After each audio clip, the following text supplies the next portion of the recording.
after that, um, there was a great relationship between Carthage and Egypt, and Morocco is usually one of those spots that's like right above the Gibraltar thing.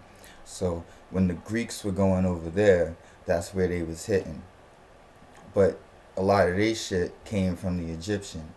You see what I mean? So not all and here's the thing with that. You can't say the Greeks stole from Kemet.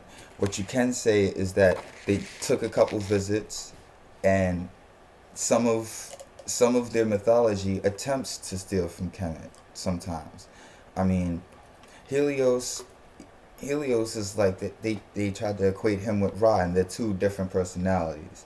Um, and like Helios is one of those gods that used to live in Ethiopia, and he begot Aetiops. But in their historical records, but this can't be found in the Bible though. They say that Cush begot an Aetiops, who was like mixed with Greek or something like that. Um, yeah.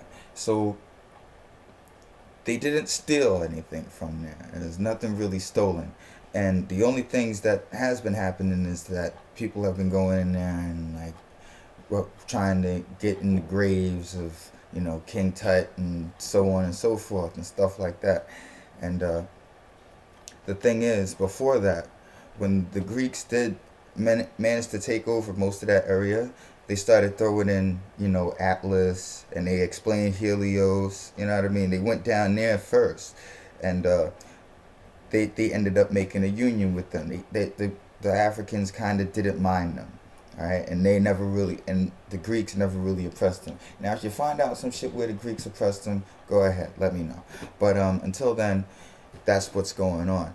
But that's the and you got to see this stuff spiritually, because these people are alive somewhere. It's like it says you don't contact the dead and stuff, But if God brings you the dead, you know what I'm saying, just to say what's up, you got to. That's one of those proofs that there's life after death, and you might be able to see people.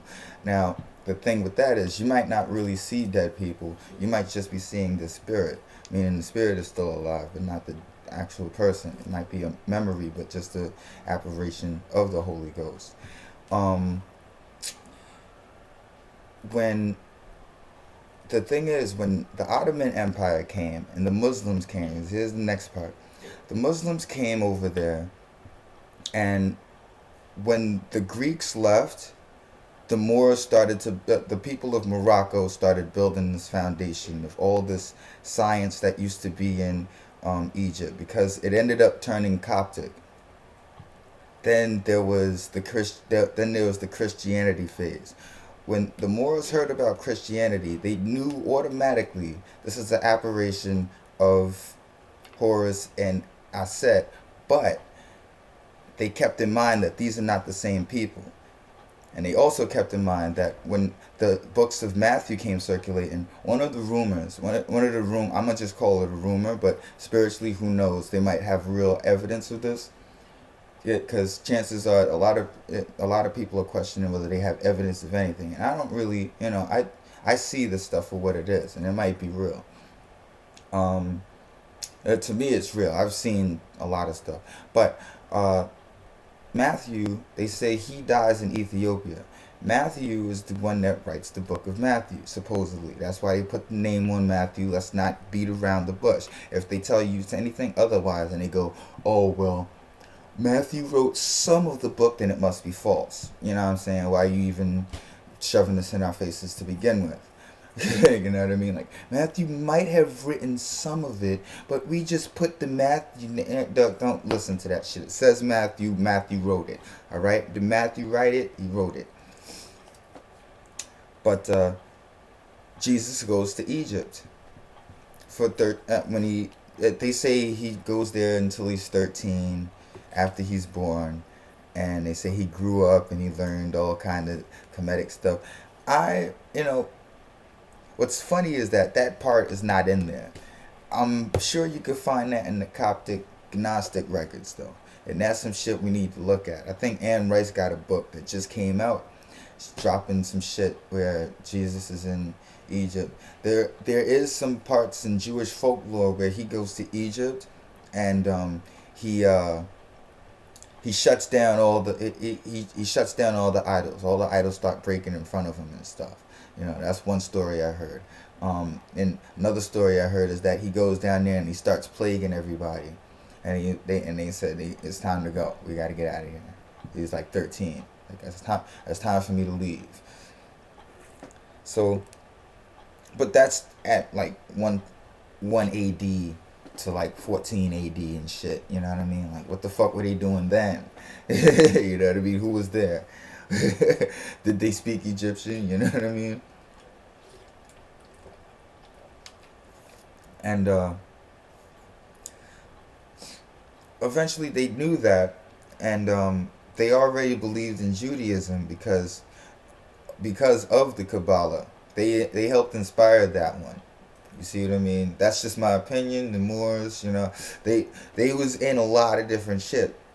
When it came to Carthage and Egypt, it got to the point where Egypt could not build a better boat.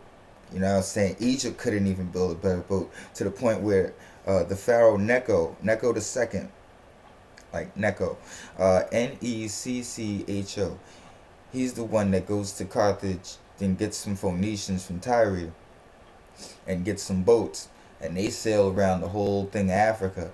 And this is stuff that's documented in the Greek, and that's why we have to respect the Greek sometimes. Sometimes I know a bunch of white dudes, whatever, but you gotta respect these guys, because not for nothing, a lot of stuff surfaces, and if you don't grab it now, chances are the man is gonna fucking hide it, so you don't ever fucking know it.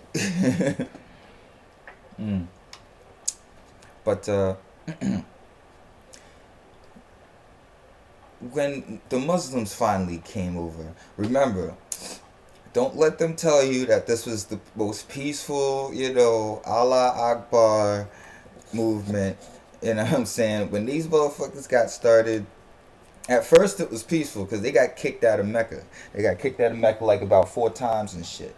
Then they came back and they solidified it because they had to get rid of all those idols that was in there. Because all those idols, chances are, the deities that were existent, they didn't want them there. You got to see the science behind this shit. There's a whole little hidden Amun world going on, and some people call it the spirit world. Some people call it the unseen.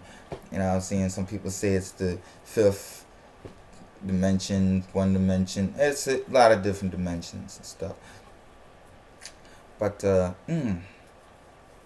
Muslims came over there, and they accepted it because when they went to Ethiopia, they couldn't do it.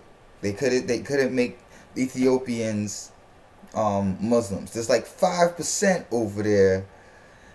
5% of Muslims in Ethiopia. It might be 10%. You know where I'm going with that, right? Might be 10%. You know what I'm saying? Might be 15, but it's 5%. They couldn't really make it a Muslim country. They went over to Morocco, right? And they said, all right, cool, we're gonna do this. But they kind of fucked them over because they didn't know what that 5-pointed star was. So whoever made that shit in that particular area, you gotta think, And I think what somebody says that they flipped the star upside down. It wasn't supposed to do that. But, why are you fucking around with them symbols in the first place? You dig? But that's just a country. I think it could be taken back. So I also think Egypt could be taken back. But they let them stay there. That would be hypocritical of us. You know what I mean? That would be really hypocritical. We just went through that shit. Let these motherfuckers chill over there if they want to. Alright? There's plenty of different sciences behind that. Let me see how much time I got.